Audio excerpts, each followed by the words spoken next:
эл аралык жаңылыктар менен мен Гүлзинат Камалбекова тааныштырам. Саламатсыздарбы?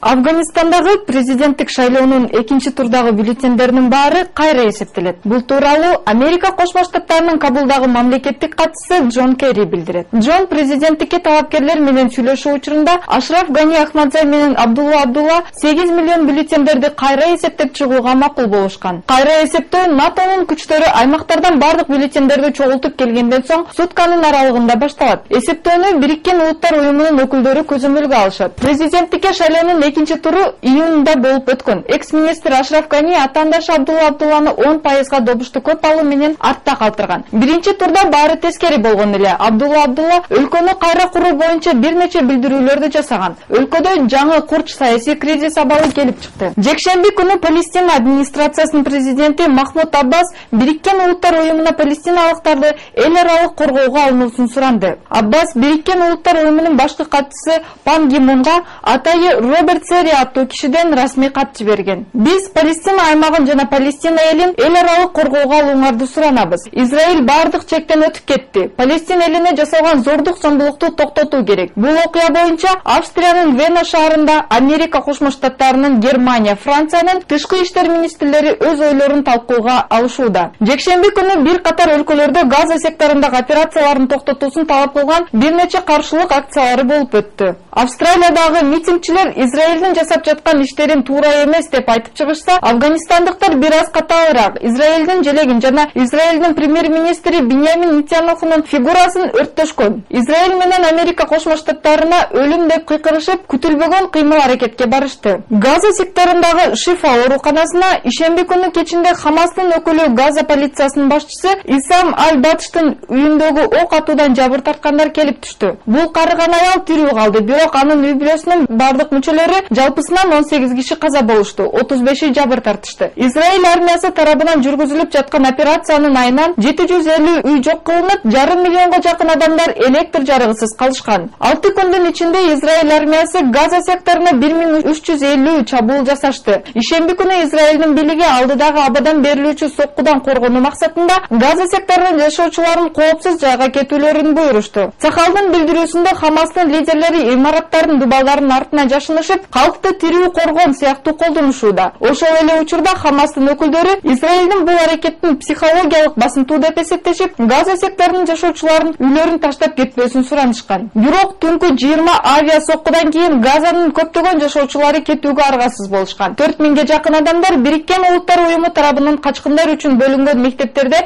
баш калкалап жатышат. Румыниянын түштүк-чыгышындагы жааган каттуу жамгыр суу ташкынга алып келди. Илфов, Прахов, Дубовицтеги бир нече жүздөгөн үйлөр суу астында калышып, электр менен камсыздоо кызматы бузулган. Метеорологдордун билдирүүсүндө каттуу жаан жакынкы суткалардын аралыгында Румыниянын түндүк аймактарына жайып. Джорджио Армани 80 жашка чыкты. Ал өзүнүн алгачкы коллекциясын 40 жыл мурда жаратканына карабай, азыркы учурга чейин моданын алдыңкы катарын ээлейт. Анын көйнөктөрүнө атайы көргөзмөлөр уюштурулат. Үйү бүтүн бир дүйнөлүк жылдыздарга толот. Армани 80 жашында да мурдагыдай саркеч кийимдерди жаратуунун үстүндө иштеп жатат. Күндүн маанилүү эл аралык жаңылыктары болду. Саламатта калыңыздар.